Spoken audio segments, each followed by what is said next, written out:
Plus de 17 000 euros de royalties dans Amazon KDP au troisième trimestre 2022.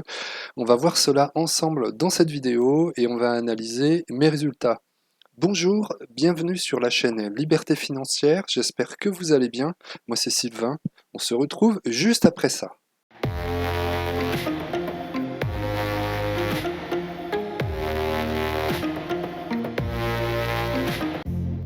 Si tu ne veux rien rater des prochaines vidéos de la chaîne, où on parle de business en ligne, on parle d'Amazon KDP, d'auto-édition, de revenus passifs ou de compléments de revenus ou de revenus intégral, eh bien n'hésite pas à t'abonner à la chaîne Liberté Financière parce que dans cette chaîne, tu vas voir, il y a beaucoup de choses qui vont t'aider à développer ton business d'Amazon KDP et qui vont t'aider aussi à te lancer dans le business en ligne grâce à Amazon KDP et générer des revenus et ce de manière totalement gratuite.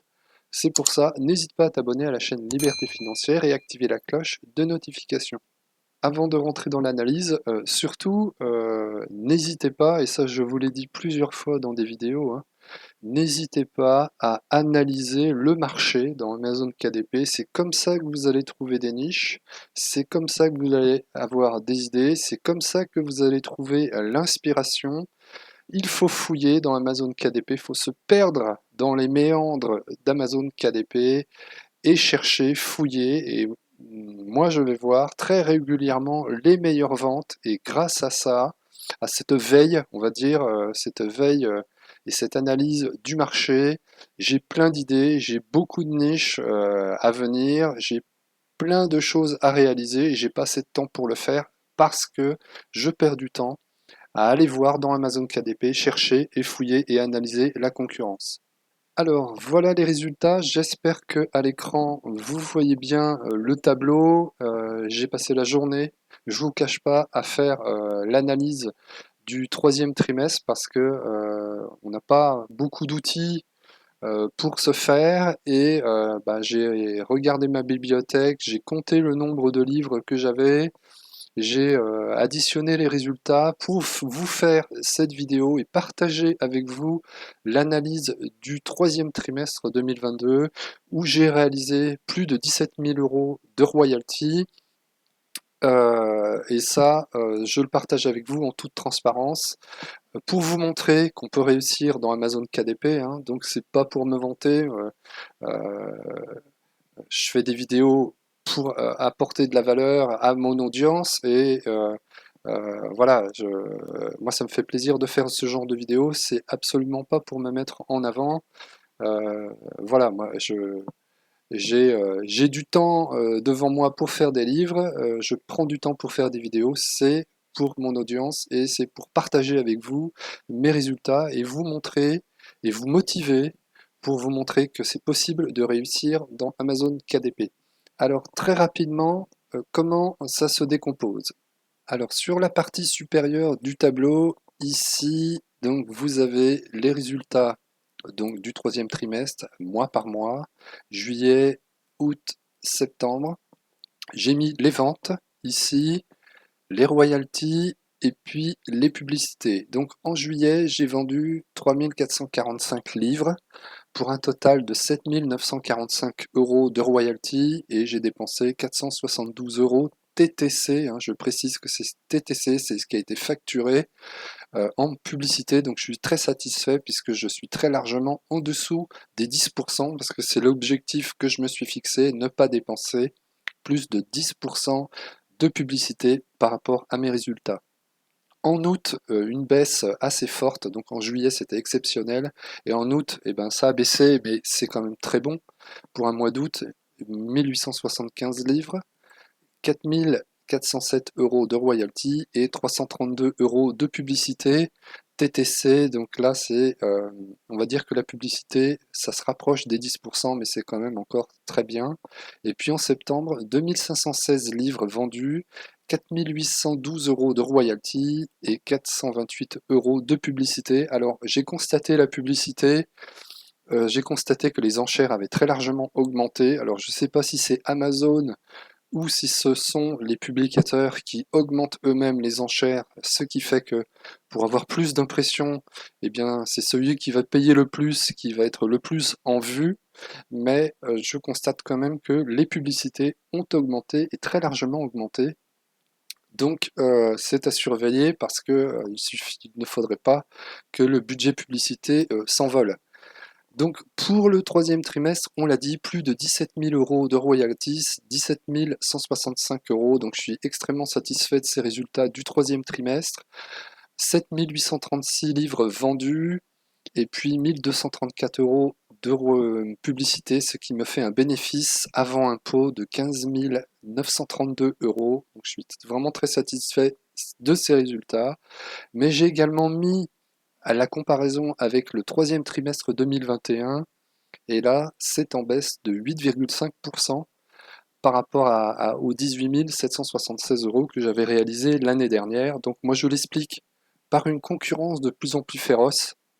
Il y a beaucoup plus de concurrents et avec une concurrence extrêmement agressive sur certains de mes livres. Voilà, c'est le jeu, ça fait partie du jeu, c'est comme ça, c'est le monde de KDP. Et puis, donc une concurrence féroce et puis les situations économiques où j'ai constaté beaucoup plus de clics sur mes campagnes publicitaires par rapport à l'année dernière où j'avais à peu près une vente pour 12 clics. Et là, je suis plus sur une vente pour 15-17 clics. Entre, voilà, ça dépend des livres, mais voilà, donc il y a beaucoup plus de clics par rapport à l'année dernière. Donc on voit bien que les gens cherchent, fouille, tâtonne, mais n'achète pas forcément tout de suite. Donc ce qu'on peut rajouter, c'est la moyenne. Donc en moyenne sur ce troisième trimestre, eh ben, il y a 2196 ventes pour une moyenne de 4610 euros de royalty et en moyenne 381 euros TTC de publicité. Voilà, donc des résultats vraiment très bons, mais en baisse. Donc voilà qui s'explique par les raisons que je viens d'évoquer. Alors, je n'ai pas vu d'équivalent sur des chaînes francophones et même sur des chaînes américaines d'analyse de bibliothèques comme je vous le fais aujourd'hui. C'est pas pour me jeter des fleurs, mais j'ai bossé aujourd'hui pour vous montrer de quoi est faite cette bibliothèque, la mienne, et c'est vraiment intéressant d'analyser finement où sont les gains, comment est faite la bibliothèque, où sont les ventes et quelles sont les proportions. Donc ça, c'est vraiment intéressant et je vous invite à le faire aussi sur votre bibliothèque si vous avez déjà une bibliothèque assez fournie. Et c'est vraiment intéressant à analyser et d'aller voir ce qui fonctionne et qu'est-ce qui rapporte le plus. Donc ma bibliothèque se compose de 909 livres en augmentation d'environ 50 livres par rapport à l'année dernière au même moment, au troisième trimestre. Et donc j'ai 318 livres de no content, donc des carnets avec des lignes ou des feuilles blanches vierges. J'ai 542 livres de low content, donc des carnets à remplir de toutes sortes. Et j'ai 49 livres de medium content. Certains, c'est limite du high content, mais je préfère le mettre dans la catégorie du medium parce que j'en suis pas encore au stade du high content, vraiment le high content, tel qu'on peut trouver des livres dans les bibliothèques ou à la FNAC. J'en suis pas là, pas encore. Alors, au mois de juillet, donc sur 3445 ventes, j'ai 213 ventes de livres de no content, 492 ventes de livres de low content et j'ai 2740 ventes de livres de medium content. Donc on voit bien que la proportion, donc là on a les royalties en face, hein, donc 213 ventes de no content, ça fait 346 euros de royalties, 492 livres de low content, ça fait 895 euros de royalty et 2740 ventes de médium, ça fait 6703 euros de royalty.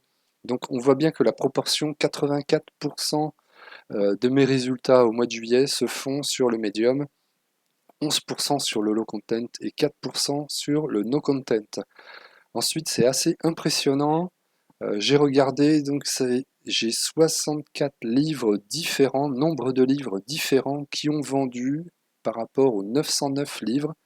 Donc c'est là qu'on voit effectivement que c'est Pareto, mais c'est encore pire, quoi.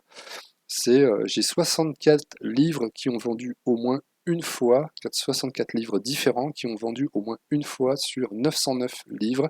Donc ça fait 7% de ma bibliothèque qui a vendu au moins une fois. Donc on voit bien que la majorité, la très très grosse majorité de la bibliothèque n'a pas vendu, ne vend pas. Et les ventes se concentrent sur une proportion très faible de livres. Ensuite, le mois d'août, 1875 ventes qui se décomposent comme ceci: 173 ventes de no content pour un total de 251 euros, 424 ventes de low content pour un total de 797 euros et 1278 ventes pour le médium, donc pour un total de 3357 euros. Donc là, la proportion, elle est moindre. On voit bien que c'est encore le médium qui fait la majorité de mes résultats, 76% de mes résultats au mois d'août, hein, sur les 4407 euros. 76% se font sur le médium, 18% sur le low content et 6% sur le no content. Donc on voit bien que la proportion de no et de low content en août a progressé au détriment du médium euh, et avec des résultats vraiment sympas puisque ça dépasse les 1000 euros. Donc le no content et le low content n'est pas mort. Et bien évidemment, et bien au contraire que non, il n'est pas du tout mort. Il y a encore énormément de possibilités dans Amazon KDP et il y a moyen d'avoir des résultats sur le no content et le low content, même si, hein, preuve en est, les chiffres sont têtus, preuve en est que pour avoir les meilleurs résultats possibles, et ben c'est bien sur du medium content qu'il faut s'orienter si on veut avoir des résultats euh, importants, on va dire, hein, des résultats qui sont à la hauteur d'un salaire, quoi. Ensuite, le mois de septembre. 2516 livres vendus en septembre, qui se décomposent comme ceci: 976 livres de no content ont vendu, enfin 976 ventes, pardon, 475, 464 ventes de low content et 1076 ventes de medium content. Donc le no content, 976 ventes ont rapporté 991 euros, ce qui est énorme, hein. Donc on voit bien que les résultats, que 21% de mes résultats en septembre sont sur du no content. Donc je suis vraiment très satisfait parce que généralement c'est voilà, c'est 4, 6. En moyenne, moi je suis autour de 5, 5, 7.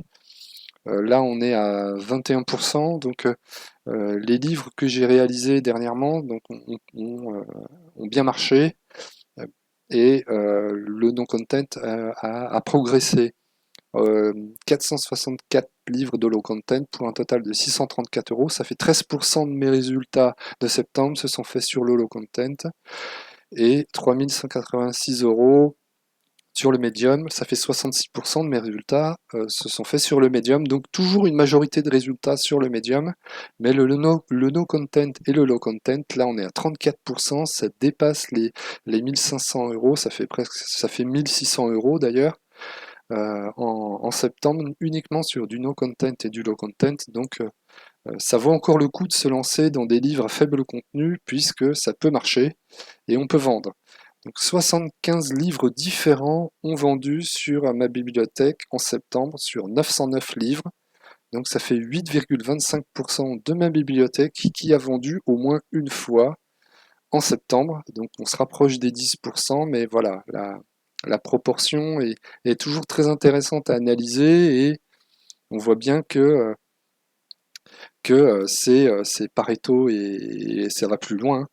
Donc les livres qui sont faits maintenant, que je fais, qui ont été faits les derniers mois, vendent mieux que les tout premiers livres qui ont été faits au début, qui étaient pas beaux et des livres moches pour se faire la main avec des carnets lignés qui ne vendent plus du tout et qui sont passés aux oubliettes et qui font une grosse proportion de ces 909 livres, hein. Donc voilà, c'est pour ça aussi qu'il y a ces résultats-là. Et en théorie, plus on avance dans le temps et plus on fait de la qualité avec du contenu de plus en plus élaboré. Et en théorie, c'est là où on devrait avoir des résultats. Quoique, puisque j'ai quand même quelques échecs aussi sur des livres de low content et de medium content réalisés dernièrement qui ne marchent pas du tout. C'est comme ça fait partie du jeu. On pense réaliser un livre, on pense qu'on a un best-seller sous les mains et puis finalement ça marche pas du tout. Et ça arrive et c'est comme ça. Alors en conclusion sur les résultats du troisième trimestre, donc 1362 ventes ont été réalisées sur les 7836, 1362 ventes de livres non content pour un total de 1590 euros. Ça représente 9% de mes résultats, c'est pas négligeable. Ensuite, 1380 ventes de low content, ça représente 2327 euros, soit 14% de mes résultats se sont faits sur le low content. Et puis la grosse majorité, 5094 euros, 5094 livres, pardon, pour 13 248 euros. Et 77% des résultats donc du troisième trimestre se sont faits sur des livres de medium content. Donc voilà, c'est ça que je retiens. C'est que le low content et le no content, ça représente quand même 25%, un peu plus. Non, pardon, ça représente 23% de mes résultats sur ce troisième trimestre. Donc c'est pas ça qui fait la majorité de mes résultats, mais ça fait quand même des résultats, donc je ne le néglige pas.